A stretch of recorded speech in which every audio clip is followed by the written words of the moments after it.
Hello, welcome to C D education hub. C D education hub में आप सभी का स्वागत है। यूपी पीसीएस प्रीलिम्स 2024 और आरओ प्रीलिम्स 2024 इसके रिगार्डिंग जो विभिन्न समाचार पत्रों में आज अपडेट है उसको मैं आपको बताऊंगा।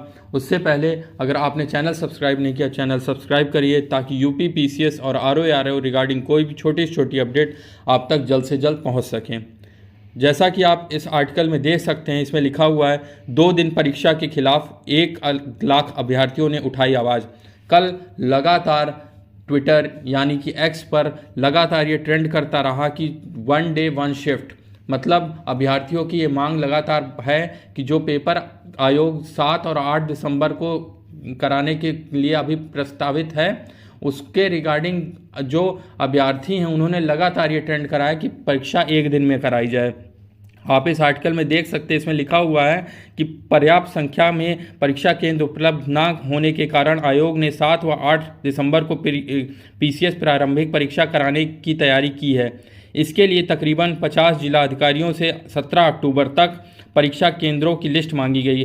तो मैंने जैसे कि आपको अपने पिछले वीडियो में बताया था कि 17 अक्टूबर तक ये फाइनल मतलब लिस्ट भेज दी जाएगी कि क्या परीक्षा केंद्र उपलब्ध हो पा रहे हैं या नहीं। उसके बाद ही आपको फाइनली पता चलेगा कि आपका पेपर कब होना है। इसमें लिखा हुआ है जैसे कि इससे पहले आयोग जो है एक ही दिन में पेपर कराता था, लेकिन इस बार क्या है कि इस बार जो आपके नियम हैं वो गाइडलाइंस जो आई हैं बहुत ही स्ट्रिक्ट हैं। उसमें ये साफ साफ है कि आपकी जो प्राइवेट यानी कि निजी कॉलेजेस हैं वहाँ सेंटर बनाने पर इस बार रोक लगा दी गई। आप जानते हैं कि जो आरओ का पेपर हुआ था 11 फरवरी को, वो उसमें पेपर लीक हुआ।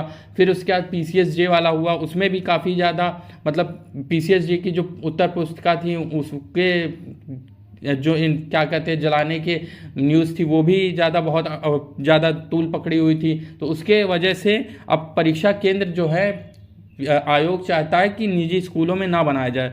इसमें आप देखिए लिखा हुआ है जैसे कि 220 पदों के लिए 5,76,000 अभ्यर्थियों ने आवेदन किए हैं। 2 दिन में परीक्षा कराए जाने पर इसमें से आधे मतलब जो अभ्यर्थी हैं वो 7 दिसंबर को पेपर देंगे और आधे अभ्यर्थी 8 दिसंबर को। इसके रिगार्डिंग जो मतलब विभिन्न अभ्यर्थियों की ये मांग है कि जो आपका पेपर होता है उसमें नॉर्मलाइजेशन की जो प्रक्रिया होती है, पहली बात तो जैसे 2 दिन में पेपर होता है, मोस्टली अगर आप 1 दिन में ही पेपर होता था तो आप देखिए 7 से 8 क्वेश्चन में जब आपकी आंसर की आती थी तो उसमें प्रॉब्लम्स रहती थी। तो अगर 2 दिन में हुआ पेपर और 7 से 8 क्वेश्चन की इसी तरह प्रॉब्लम रही और ना सही रहे तो नॉर्मलाइजेशन में बहुत प्रॉब्लम होगी। वही अभ्यर्थियों ने कहा है और कहा लगातार इसके खिलाफ मांग होती रही, कल लगातार ट्रेंड करता। आप ये दूसरे आर्टिकल में भी देख सकते हैं, पीसीएस और आरओ परीक्षा को 1 दिन में कराने पर अड़े प्रतियोगी। एक्स पर UPSC 1 shift 1 day exam hashtag कर रहा था ट्रेंड।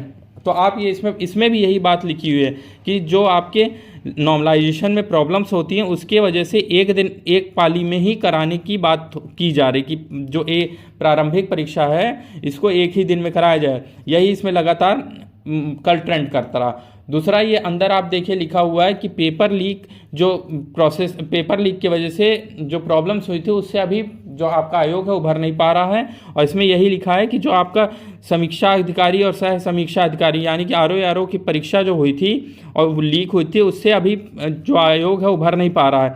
और फिर उसके बाद पीसीएसजे में उत्तर पुस्तिका की अदला बदली जो हुई थी उससे भी आयोग मुश्किल में आ गया था।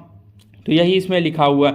तो इसके बाद जो है आपकी पीसीएस प्रारंभिक परीक्षा को निरस्त किया गया। फिर उसके बाद मतलब 27 अक्टूबर की डेट दी गई थी और आरओ की 22 दिसंबर की डेट दी गई थी। लेकिन जो आपकी अभी सेंटर्स वो नहीं अवेलेबल हो पा रहे क्योंकि ये छोटी परीक्षा तो करा लिया, लेकिन इसमें जो अभ्यर्थी हैं पीसीएस में 5,76,000 और आरओ में 10,70,000 अभ्यर्थी हैं। तो इतनी बड़ी परीक्षा कराने के लिए अभी उतने 2 दिन में ही मतलब 1 दिन में केंद्र नहीं उपलब्ध हो रहे हैं तो 2 दिन में कराया जाए। तो यही अपडेट थी, दोनों जो आर्टिकल्स में यही लिखा हुआ था। मैंने सोचा ये आपको बताना चाहिए। तो अगर आप चैनल पर नए हैं चैनल सब्सक्राइब करिए ताकि यूपी पीसीएस प्रीलिम्स के रिगार्डिंग छोटी छोटी अपडेट आप तक जल्द से जल्द पहुँच सकें। धन्यवाद।